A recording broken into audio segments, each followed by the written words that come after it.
Mr. Chairman. Thank you for having this hearing.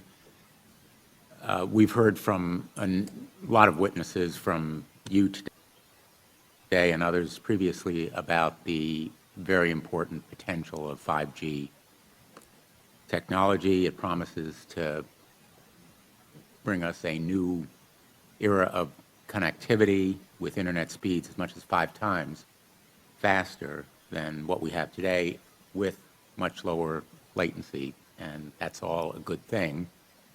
But 5G, as you well know, also uses higher frequency waves that don't travel as far and will rely on a network of hundreds of thousands, potentially millions of small cell sites. And the question then is, are there any health implications, any public safety implications to those additional sites that are likely to be located close to homes, schools, workplaces, and closer to the ground?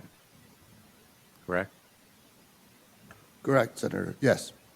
So in December of 2018, I sent a letter to FCC Commissioner Carr asking him to cite for me recent scientific studies demonstrating the safety of this technology.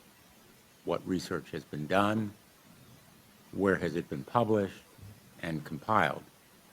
He has essentially failed to do so, and just echoed the general statements of the FDA, which shares regulatory responsibility for cell phones with the FCC. If you go to the FDA website, pretty unsatisfactory. There basically is a cursory and superficial citation to existing scientific data saying, quote, the FDA has urged the cell phone industry to take a number of steps, including support additional research on possible biological effects of radio frequency fields for the type of signal emitted by cell phones. I believe that Americans deserve to know what the health effects are,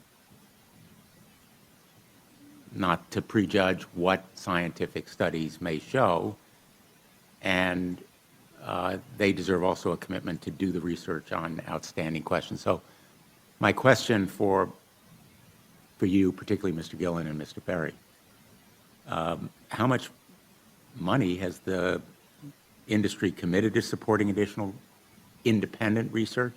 I stress independent research. Is that independent research ongoing? Has any been completed? Where can consumers look for it?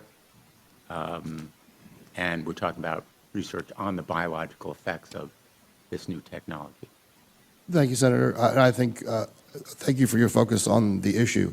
Safety is paramount, and as you alluded to, we rely on the expert agencies, we rely on the findings of the FDA and others as to the requirements to keep all of us safe. There are no industry-backed studies, to my knowledge right now. Happy to visit with you as to what opportunities you think there needs to be more studies, and we're always for more science. We also rely on what the scientists tell us. So essentially, the answer to my question, how much money? Zero. I can certainly follow up with you, Senator. To my knowledge, there's no active studies being backed by industry today. Anybody else know of industry commitments to back research, fund it, support it, to ascertain scientifically the health effects? Senator, I'm not aware either, but I do know that with small cells especially, you're going to have lower power levels. And of course, as from a carrier perspective, you want to be able to manage interference so that that interference is the lowest interference possible. So I would think that some of those studies or some of that information could be utilized in looking at the health consequences. But no, I'm not aware of any. So there really is no research ongoing. We're kind of flying blind here so far as health and safety is concerned. Thank you, Mr. Chairman.